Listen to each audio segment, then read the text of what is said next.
Consider করতে পারি। One condition, অভিনয় করার সময় আমাকে টাচ করতে হবে। সপ্তপদী ছবিতে রিনা ব্রাউনের সেই সংলাপ আজও ভুলতে পারেনি বাংলার দর্শক। তিনি সুচিত্রা সেন। শোনা যায় এই ছবির প্রথম অংশে সুচিত্রার যে ভাবমূর্তি তুলে ধরা হয়েছিল পর্দায়, সেটাই নাকি ছিল তাঁর স্বরূপ। তিনি মহানায়িকা, পর্দায় ঘনিষ্ঠ দৃশ্যে অভিনয় করে নিজের ইউএসপি তৈরি করবেন, সেই ধাতুর মানুষ ছিলেন না মোটেই। সত্যি সত্যি মনে করতেন অভিনয় করার সময় তাকে যেন কেউ স্পর্শ না করে। তবে চিত্রনাট্য অনুযায়ী সেরকম দৃশ্য থাকলে সুচিত্রার শর্ত ভাঙতেন কখনো সখনো। এহেন সুচিত্রার সঙ্গে প্রোটোকল ভেঙে দুঃসাহসিক কাজ করেছিলেন এক অভিনেতা।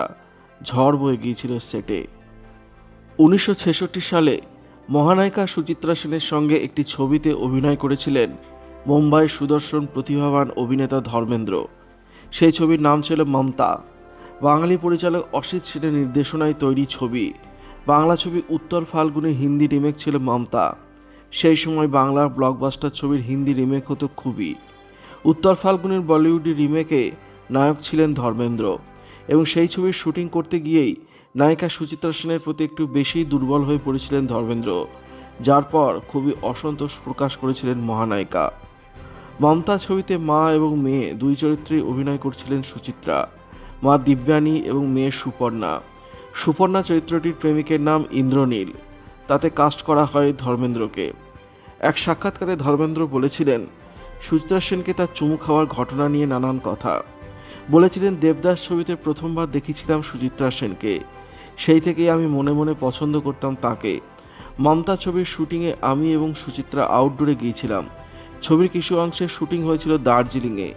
দার্জিলিংয়ের শীতল আবহাওয়ায় ছবির একটি রোমান্টিক দৃশ্যের শুটিং হয়েছিল। ধর্মেন্দ্র বলেন, রোমান্টিক গানের দৃশ্যের শুটিং করেছিলাম আমি এবং সুচিত্রা সেন। হঠাৎই তার পিঠে একটি চুমু খেয়েছিলাম আমি।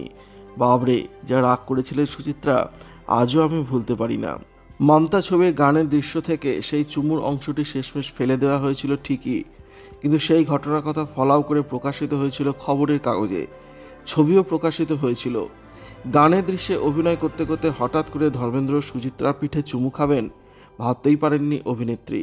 সকলের সামনে অসম্মানিত বোধ করেছিলেন।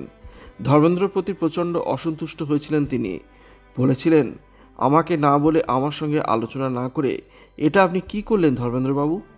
সুচিত্রা সেই মূর্তি দেখে ভীষণই লজ্জিত হয়েছিলেন ধর্মেন্দ্র। মহানায়িকার কাছে ক্ষমা চেয়েছিলেন সানি ববির বাবা। ভিডিওটি আপনার কেমন লাগলো কমেন্টের মাধ্যমে লিখে জানাবেন, আর অবশ্যই চ্যানেলটি সাবস্ক্রাইব করবেন। ধন্যবাদ।